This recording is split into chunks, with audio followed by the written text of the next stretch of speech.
I was 27 years old when I saw a person being killed. A young man, unarmed, shot on the streets of Kampala by security forces. I remember staring at the scene through the car window, frozen. It was 2009 and I had just landed in Uganda for the first time. And as a young international development professional, I was eager to get to my meeting at the Swedish embassy, unaware that I arrived at a moment of intense unrest. The streets were alive with the anger of protests sparked around tensions on a natural youth conference. Another shot was fired, not intended for me, but it grazed the back of the taxi I was sitting in.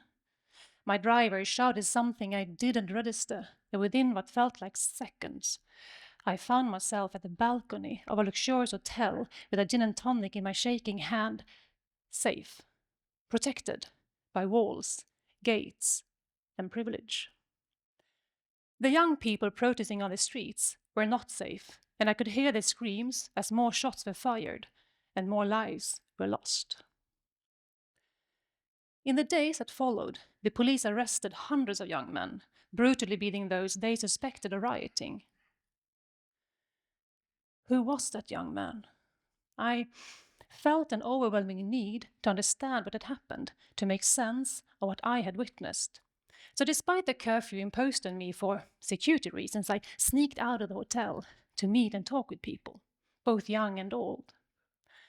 And through their stories, I began to understand the complexity and deeper dynamics of that violent clash that young man had been caught up in just days earlier. I came to understand that the riots were a direct echo of an earlier conflict that had unfolded 43 years prior. But what struck me the most was that some of these young men explained how they had been forced by their elders in authority to take to the streets and fight a battle they had no part in starting. So in addition to their own lived injustices, these youth were burdened by unresolved grievances passed down through generations. This was a defining moment in my life. Witnessing that young man's death led me to dedicate my career to international peace and security. I have since worked in the Middle East, North Africa and the Horn of Africa, regions where conflicts are deeply rooted and where age-based power structures are woven into the fabric of society. And in my work, I met and spoken with hundreds, if not thousands, of young women and men growing up in contexts affected by war, violence, and insecurity. As much as each person's story is unique, the message is often the same. They just want peaceful change for the better. But there is one problem. Despite the fact that youth often constitute the majority of the populations in these countries and are among the most affected by conflict, they are kept the farthest from the decision-making tables around which their present and future are being determined. And agreements reached in peace-building processes tend to only benefit the ones who are represented around the negotiation tables, mostly elders in power, leaving the younger generation's voices not only unheard, but their needs often unmet. Excluding youth from conflict resolution risks perpetuating an unequal distribution of power, furthering intergenerational injustice. But it can also lead to unresolved grievances being passed down, creating a cycle of tension that is inherited by future generations. So this is why we need to have an intergenerational approach to peacebuilding. Many years after Uganda, I found myself in the Middle East for a multi-stakeholder dialogue.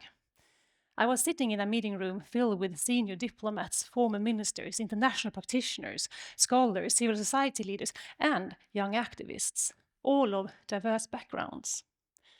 The goal? To build bridges and strengthen relationships across deep cultural, religious, and geographical divides.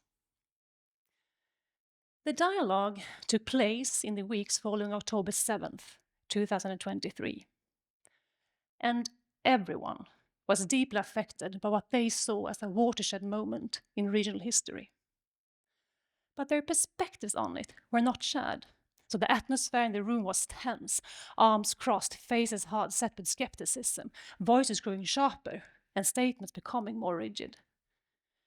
What was meant to be a bridge-building dialogue soon devolved into an open argument, with each side becoming more entrenched in their positions.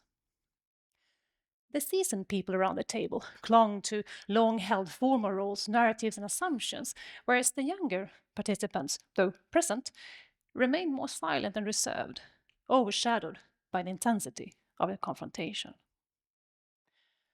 I watched as the space for dialogue and mutual understanding shrunk by the second. And had it not been for a confidant of mine, a senior diplomat a generation older than me, skillfully navigating the tense exchanges, I am not sure everyone would have stayed in the room for much longer. We both sensed the urgency to shift the dynamics in the room, so we shared a brief look at each other and instinctively knew what needed to be done. Trusting the process and each other, she proposed a break. As we reconvened around the table, I asked a question. What has formed your generation's identity? At first, confusion. Some raised eyebrows, others glanced at each other, wondering why I would bring up something as abstract as generational identity in the midst of such a high-stake discussion. But during the break, I had asked the oldest and the youngest person in the room to reflect on that very question. And as they started to share their stories of how their values, beliefs, and worldviews have been shaped by different historical events, political climates, and cultural realities, the atmosphere in the room began to shift. People started to lean back into the table, listening more attentively. And once they finished, something remarkable happened.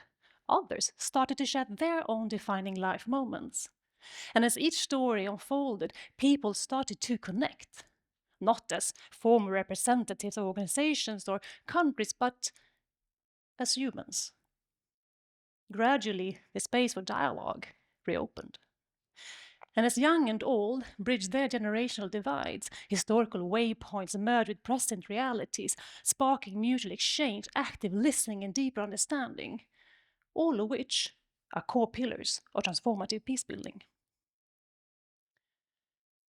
Each generation is a chapter in the same ongoing story. So when we open ourselves to listen to those who came before us and those who will come after us, we can see the bigger picture, that perhaps there's more that connects us than divides us. But intergenerational dialogue goes beyond simply bringing people of different ages together to break age-based stereotypes. The real power lies in harnessing the potential that lies in the differences between generations. Because these differences, rooted in diverse lived experiences, shape not only how we perceive the world and the problems within it, but it gives us distinct mental models for how to approach and solve those problems. And this diversity is a crucial resource, not just in peace building and conflict resolution, but in transforming our societies as a whole. Because by embracing these diverse perspectives, we can shape solutions and decisions that are not only inclusive and representative, but also more effective, forward-thinking, and sustainable. Yet, this potential is often overlooked because we tend to view our generational differences as problems or obstacles to overcome, rather than unique assets for innovation. But when truly connecting across generations, we create powerful forks in the road, where the experience of the past, the needs of the present, and the aspiration of the future are allowed to converge, rather than to collide into conflict. So through intergenerational dialogue, we can unlock lasting solutions to some of the biggest challenges we face and find the blueprint for peace, not only for today, but also for tomorrow. And in a divided and troublesome world, isn't this exactly what we need now more than ever?